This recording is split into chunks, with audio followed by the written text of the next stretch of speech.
You allowed yourself to start envisioning with Darius's return on the horizon what you guys can become full strength, and if so, what does that look like to you? I think with DG, I think it's even more seamless because the way we've been playing fits him. Like, you know what I'm saying, he's a guy who can get downhill, create, shoot off the catch. I think that's, a no-brainer just because of his abilities and his style of play. You know what I mean? I think one thing we'll definitely miss, what we've missed, is the lob passes. That's for sure. He's definitely better at that than I am. But, definitely finding ways to, just continue to create and get open shots. And that's his game. You know what I mean? So I don't think that'll be tough at all. I think it'll be something that's, if anything, it's more gravity, going that way. So there'll be even more shots, more open shots, and more open lanes to drive and find ways to get there.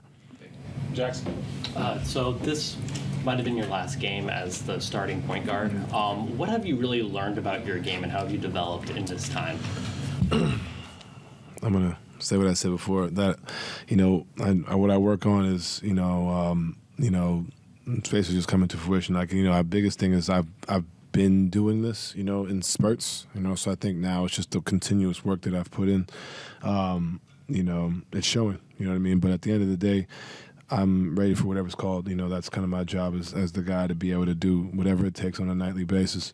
Very welcome when DG comes back, because, it's tough. I'm not gonna lie. It's tough. It's fun, but it's also it's a lot of work, and I've put the time in and put the work in, and my teammates trust me. My teammates make plays, make my life easier too. So when you have a guy like DG come back, man, I'm excited for that, just because I've not only have I grown, but he's going to continue to do what he does, and now you add that that two-headed monster on the offensive end.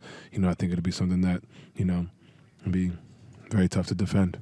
So you kind of just said it was a little tougher. Like, what about? Just from a fatigue standpoint, you get tired when you have to do, you dominate the ball as much, and that's just something that this is probably one of the longer stretches. I've done it in playoff series before, but, I think this is one of the longer stretches.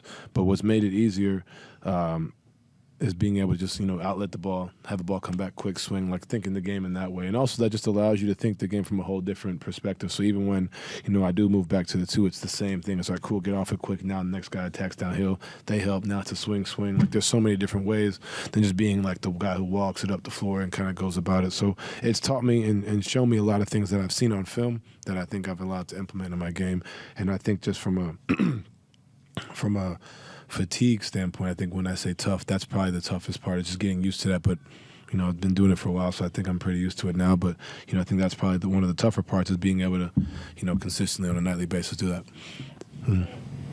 Donovan, when you're able to close out a tough physical game like that as a team, what do you take away from that moving forward into the next game? How do you feed off of this kind of game? I think the biggest thing, we got stops. We executed down the stretch. We had some things that we'll clean up, in the late, I think 5:38-ish, starting with the 2 free throws that I missed. But understanding that what we saw tonight is will be what we see, in the playoffs. Kind of sometimes a small ball, sometimes stagnant. Being able to create and continue to get motion in those moments, and we were able to do that. We made plays down the stretch, and then defensively we made plays, got rebounds. You got guys like Russell Westbrook, Paul George, whoever's down there, just trying to fight for rebounds, while they know the guys like a Kawhi Leonard is going to shoot the ball. So kind of having those different things in those moments, as in these games, continue to build on those, because that's what ultimately we're going to see come April and May. Have you seen growth as a team in that, from even last season into this one? Yeah, I think, understanding each other a little bit better. I think the biggest thing is also the rebounds. Like, you look at Jared Allen, like what he was able to do, especially late, like grabbing those rebounds, not losing them, even though they're probably getting fouled, but they're not calling them. You know what I mean? So understanding that that's what it's going to take, that type of effort on a night-to-night basis, is going to be what it takes to win.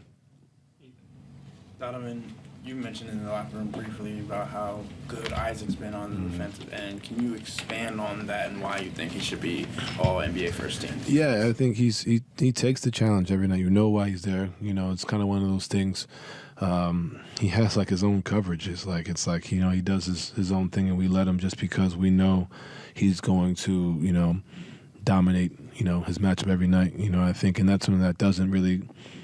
It's not spoken about, which it kind of pisses me off that it's not spoken about, just because he's a guy that's what he does, and he deserves a lot more credit. We give credit to the two bigs as we should. You know, they are phenomenal. You know what they do, but I think a guy like Isaac Okoro, we pay attention to, and even like tonight, he goes 3 for 4 from 3-point line, but we pay attention to, oh, maybe he can't shoot, maybe he can't knock down a shot, but we forget what he's really good at and he lead at, and I think that's kind of what the mainstream thing is, to kind of not think about, you know, what he does really well. And you look at what he's doing on a night-to-night basis and making it tough on guys continuously, and it doesn't matter who it is, you know what I mean? And being able to understand that, sometimes not get the shots that he ultimately wants, and still be able to put an effort in defensively, still go out there on a night-to-night basis knowing that his job is going to impact us in a winning way that probably won't get talked about, which is unfortunate, which is why I'm so heavy on that he deserves the recognition, because this is, what, year 4 in the league, and I've seen the growth in just a year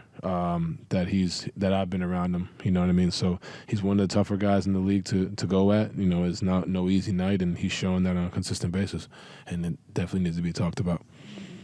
You've been Jared Allen as an all-star. You talked about that. You've talked about Isaac being the accolades and the recognition. Why has it been important for you to be not only supportive but a leader in that way and getting those narratives out there? Well, I feel like the easy thing to point to is, oh, Cavs are winning because Donovan. That's not the case. You know what I mean? I think that's the easy thing for people to say who don't watch us play. You know, you look at on a night-to-night basis, like I said, I give, like, Sam Merrill, been phenomenal. Craig Porter, been phenomenal. Jared Allen, Isaac Okoro. Like, it's not just myself. It's not just DG. You know, it's not just Ev. Like, there's so many guys that make up, you know, what we've been able to do.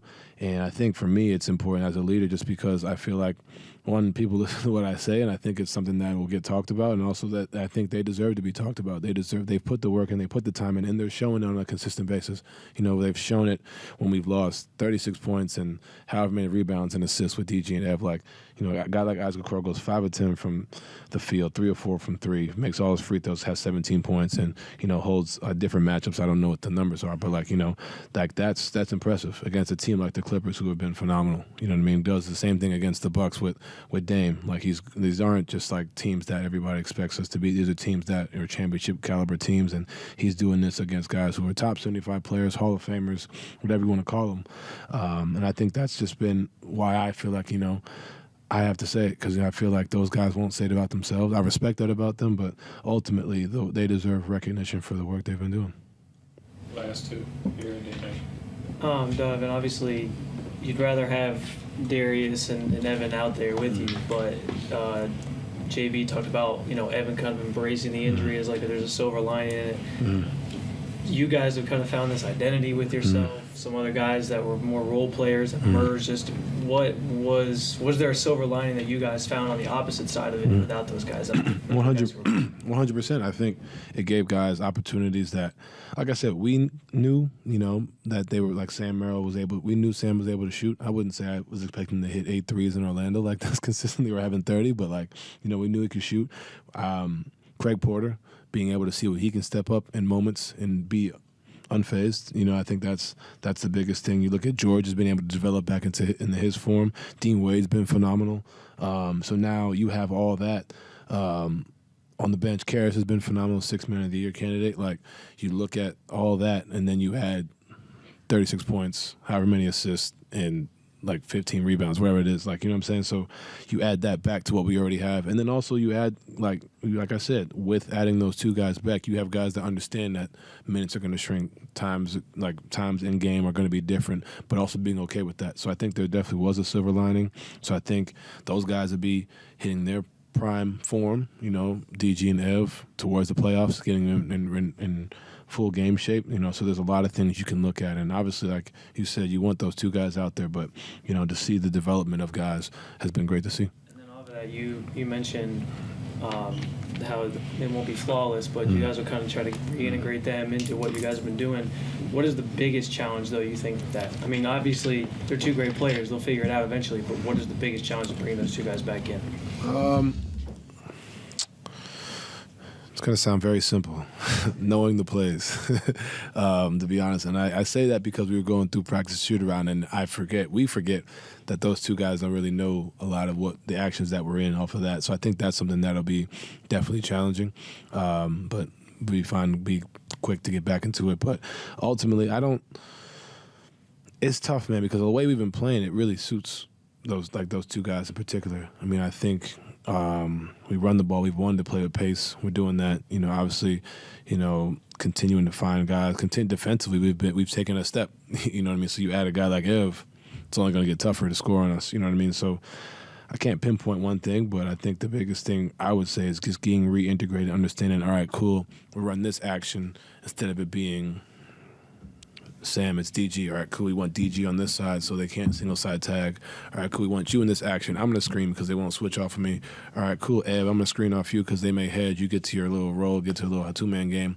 Maybe we're setting the screens. We did it tonight. Like, when they put the 5-man on, Ev put the 5-man on ice. Now Isaac's in the half row. Now you have Ev and Jay on the little short rolls and me and DG in the corners. Like, where do you help out from? So, I think those would be the different things because getting back into that flow, I think will be one of the tougher things. But we have guys that, pick stuff up quickly, so it won't be that bad. That's one day. Hey Donovan, what did you learn from Evan throughout this process of him dealing with that adversity and coming back? He's resilient. You know what I mean? Like, he can mess with you mentally. I think, for him to come in on a day-to-day basis, ready to work, putting his time in, being a great teammate, great teammate throughout all of this. Like, those are the biggest things. Guys sometimes get hurt and be on their own. You know what I mean? He's the guy's involved with the group and with everybody. And then in 20 minutes having 10 and 9 and going 5 of 7, like just being right back, like, and there's still ways he could have been better. You know what I'm saying? And he's quick to say that. So I think for him, just, and him and Darius as well, just being able to understand that, like, it's going to be a process. You know what I mean? And for them to be around us, to be supportive, to be, continuously about their work throughout this and not just say, oh, we're playing well or whatever. Like, kind of being ready, when their time comes and just on a day-to-day basis being on time to their treatment, being ready for their stuff, especially for young guys. Like, that's big time. Okay. Thank you. Thanks.